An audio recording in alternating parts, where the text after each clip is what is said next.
আসসালামু আলাইকুম, কেমন আছেন সবাই? I hope you are doing well. আমরা আলহামদুলিল্লাহ অনেক ভালো আছি।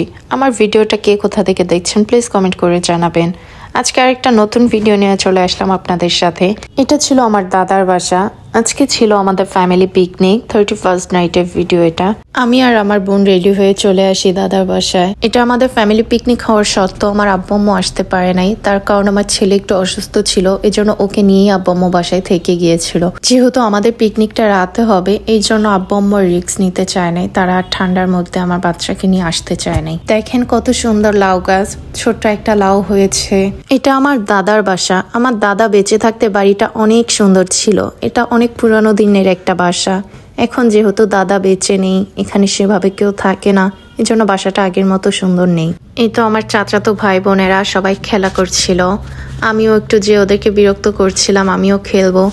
যদিও আমি ভালো খেলতে পারি না, তারপরে ওদেরকে ডিস্টার্ব করছিলাম। আজকে আমরা পিকনিক করব কাঠের চুলায়। এগুলো ছিল আমাদের পিকনিকের কাঠ। এই তো এটা আমার ছোট চাচি, আমরা তাকে বৌমনি বলেই ডাকি, কারণ সে এখনো অনেক বাচ্চা। বৌমনি আমাদের পিকনিকের গরু মাংসগুলো কাটছিল, আর আমার বোন বসে বসে ভিডিও করছিল। আর এটা আমার ভাইজি, ও সারাক্ষণ শুধু লিপস্টিক লাগাচ্ছিল ঠোঁটে। তারপর আমিও একটু বৌমনিকে কাটা বাছায় হেল্প করছিলাম, কারণ এটা আমাদের ফ্যামিলি পিকনিক, তো একটু তো হেল্প করা লাগেই। আর একটা মজার বিষয়, এই পিকনিকের জন্যই বৌমনি আমাকে এই সেম ড্রেসটা গিফট করে। নর্মালি আমি বটি দিয়ে কাটতে পারি না, এই জন্য আমার চাচিমা আর আমার ভাবি বলছিল দাও আমরা কেটে দিই, তোমরা অনেক কেটেছো। তারপরে বাকিটা চাচিমা আর ভাবিই কাটছিল। আজকে আমাদের পিকনিক, আমরা এখন এই ডিমগুলো সিদ্ধ করবো, ঠিক আছে?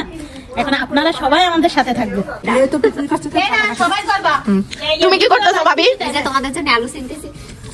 তুই কি করছ? আপু কি করেন? কি করতেছেন বৌমনি? এই তো পিকনিকের জন্য চুলা বানাচ্ছে। কি করতেছো এখানে? এই তো আমরা পিকনিকের চুলা বানাচ্ছি।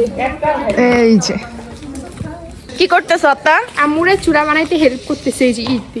আচ্ছা রতন ভাইয়া, আমি এই যে বিস্কিট এনে খাওয়াচ্ছি সবাইকে। Thank you.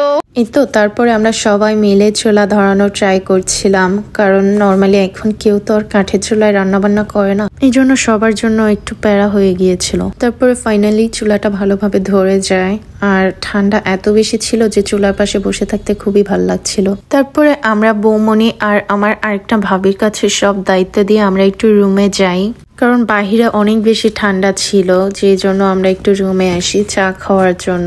ওদিন খুবই ঠান্ডা ছিল। এই তো আমার চাচিমা আমাদের জন্য চা বানাচ্ছিল, আর আমরা সবাই মজা করছিলাম।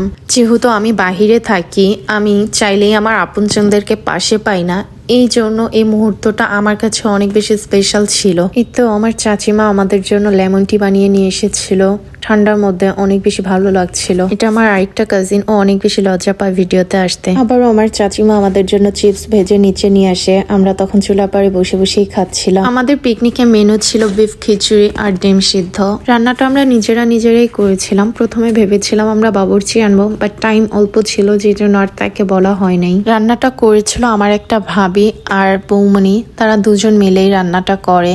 এই যে বাচ্চাগুলো অনেক বেশি লাফালাফি নাচানাচি করছিল, আর আমরা সবাই চুলার চারিপাশ দিয়ে বসেছিলাম। অনেক বেশি শীত থাকার কারণে আগুনের তাপে অনেক বেশি ভালো লাগছিল। এটা গরমের দিন হলে হয়তো এত ভালো লাগতো না। আমাদের রান্না শেষ, এখন শুধু চুলা থেকে পাতিলটা নামানোর অপেক্ষা। আমাদের রান্না শেষ হতে হতে 9:30 বেজে গিয়েছিল রাত, আর আমি তো আমার বেবিকে বাসায় রেখেই চলে এসেছিলাম, যে জন্য একসাথে সবাই মিলে পিকনিকের খাবারটা খেতে পারিনি। আমি আর আমার বোন রান্না শেষ হওয়ার সাথে সাথে বাসায় চলে আসি, কারণ একসাথে সবাই খেতে গেলে রাত 11টা বেজে যেত।